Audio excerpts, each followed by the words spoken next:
Hello students, now we are going to discuss Lenz-Meeker's formula. This is very important topic for your examination point of view. Lenz-Meeker's formula.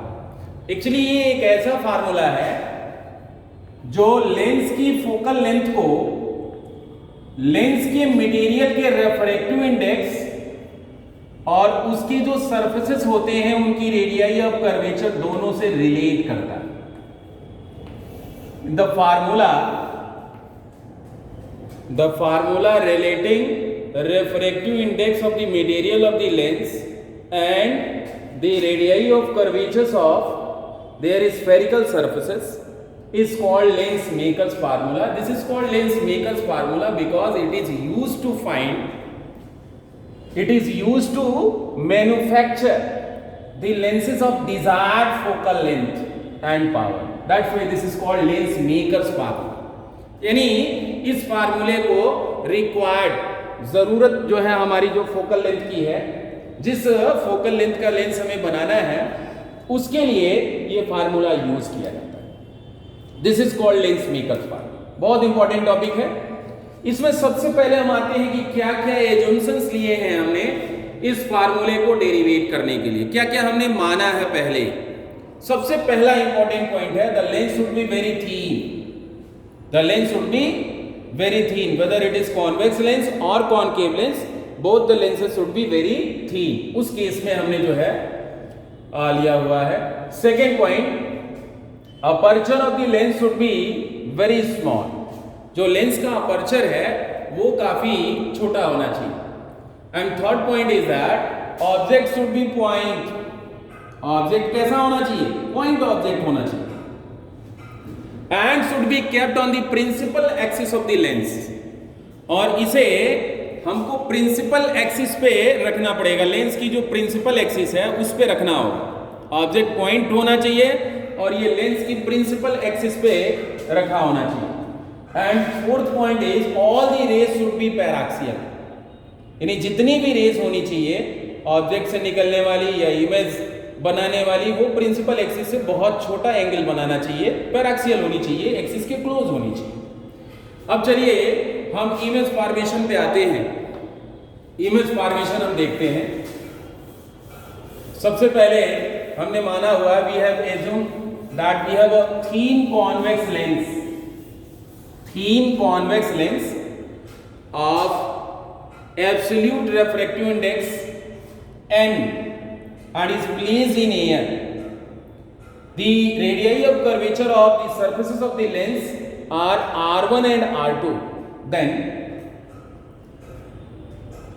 we can draw the ray diagram for this lens. This is a point object. और जब ये point object हमने लिया हुआ है तो सबसे पहले रे डायग्राम बनाने के लिए ये फर्स्ट रे ऐसे जा रही है. फर्स्ट रे जो इसके ऑप्टिकल सेंटर से पास कर रही है गोज विदाउट डेविएशन.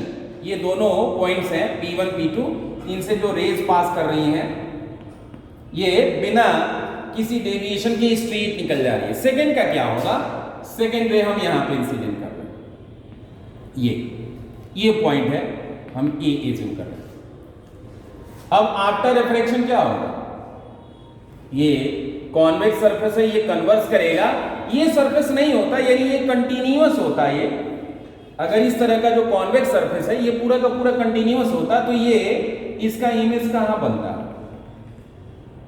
कुछ यहां पे इसका इमेज बनता आई डैश पे इसका इमेज बनता. अब अगर आई डैश पे इसका इमेज बनता तो उस कंडीशन में हमने क्या किया हुआ है, पहले तो इसको ऑब्जेक्ट डिस्टेंस को हमने ले लिया और यहां से यहां तक का जो इमेज डिस्टेंस है हमने इसको v डैश ले लिया. तो सबसे पहले फर्स्ट स्फेरिकल सरफेस के लिए refraction at first spherical surface. Formula क्या होता है? Refraction formula. Using the refraction formula n upon v. v की जगह कितने डिस्टेंस पे इमेज बन रहा है? v dash minus 1 upon u is equal to n minus one upon, हम एज्यूम कर रहे हैं कि फर्स्ट सरफेस की जो रेडियस ऑफ कर्वेचर है वो r1। This is equation number first, equation number 1 कर रहे हैं। अब हम क्या कर रहे हैं, ये देख रहे हैं कि ये जो रे है वो जब सेकेंड, एक्चुअली ये कंटिन्यूअस सरफेस तो है नहीं, कंटिन्यूअस मीडियम है नहीं, दूसरा सरफेस यहां अवेलेबल है, तो रिफ्रैक्शन यहां भी होगा, और जब यहां रिफ्रैक्शन होगा तो फाइनली जो रे होगी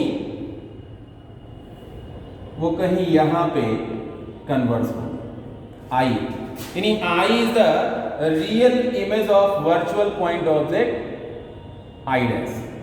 ये डिस्टेंस हम मान ले रहे हैं v, ये डिस्टेंस, इमेज डिस्टेंस हम मान ले रहे हैं v। इसकी थिकनेस हम एज्यूम कर ले रहे हैं कि t is the thickness of this lens, इस लेंस की थिकनेस हमने t मान ली।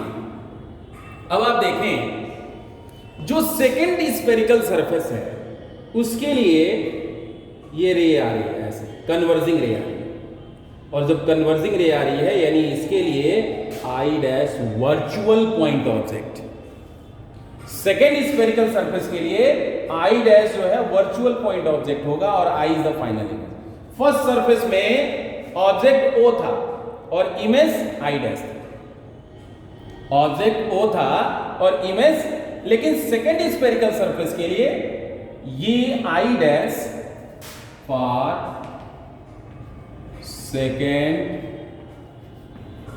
spherical surface I dash acts as the virtual point object, virtual point object, and I is the final image, final image। तो formula फिर से हम use करेंगे, कौन सा फार्मूला, यही n by v minus one by u is equal to n minus one upon r, ये formula use करेंगे। लेकिन इस केस में थोड़ा चेंज हो जाएगा, पहले एयर टू ग्लास रे जा रही थी, अभी ग्लास टू एयर जाएगी। तो अगर हम ये कह रहे हैं कि A N G is equal to N, A N G is equal to N, तो ग्लास टू एयर जब जाएगी तो G N is equal to क्या होगा, one upon A N G, that is equal to one upon N, यानी जहां जहां n है वहां वहां 1 बाई n रख लेंगे फार्मूले में। तो रिफ्रैक्शन फार्मूला यूज करेंगे 1 upon n upon v, image distance क्या है v, माइनस 1 अपान u, और u की जगह पे क्या है i डैश, इसका डिस्टेंस p1 से b डैश है, तो इससे p2 से क्या हो जाएगा v dash minus t, t thickness है, इसमें से माइनस कर देंगे तो इस सरफेस से ये डिस्टेंस मिल जाएगा, that is equal to 1 upon n minus 1 upon r2, ये हो जाएगा फार्मूला। इसमें n से मल्टीप्लाई कर लीजिए, और एक्चुअली जो थिकनेस है हमने एजम्पशन में लिया है कि द लेंस इज वेरी थीन, तो थिकनेस बहुत छोटी होगी, इसलिए इसको हम इग्नोर कर सकते हैं, और n से मल्टीप्लाई कर दीजिए, t को इग्नोर कर लीजिए, तो ये फार्मूला हो जाएगा 1 by v minus n upon v dash is equal to 1 minus n upon r2, 1 minus n upon r2, ये इक्वेशन नंबर सेकेंड है। Now adding first and second, जब आप फर्स्ट और सेकेंड को ऐड करोगे तो क्या मिलेगा रिजल्ट, फर्स्ट और सेकेंड को जब ऐड करोगे तो आप देखो n upon v dash minus n upon v dash both will be cancel with each other, and you are left with 1 upon v minus 1 upon u is equal to n minus 1 common ले लीजिए, n minus 1 upon r1, यहां n minus 1 common ले लोगे तो ये minus 1 by r2 हो जाएगा, minus 1 अपान, ये फार्मूला मिला। I am supposing this to be the equation number 3।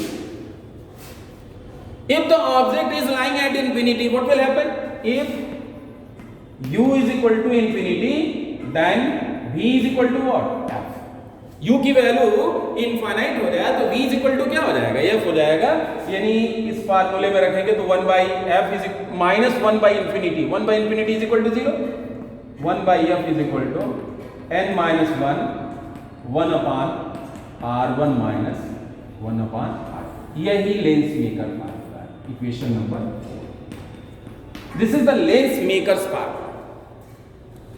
आप इक्वेशन नंबर 3 और 4 को कंपेयर करोगे तो आपको क्या रिजल्ट मिलेगा? आपको रिजल्ट मिलेगा 1/f = 1/v - 1/u। Actually this is lens formula, ये लेंस फार्मूला है। तो हम लोगों ने लेंस फार्मूला डेराइव कर लिया, 1/f = n - 1 1/r1 - 1/r। That's all for today. Thanks.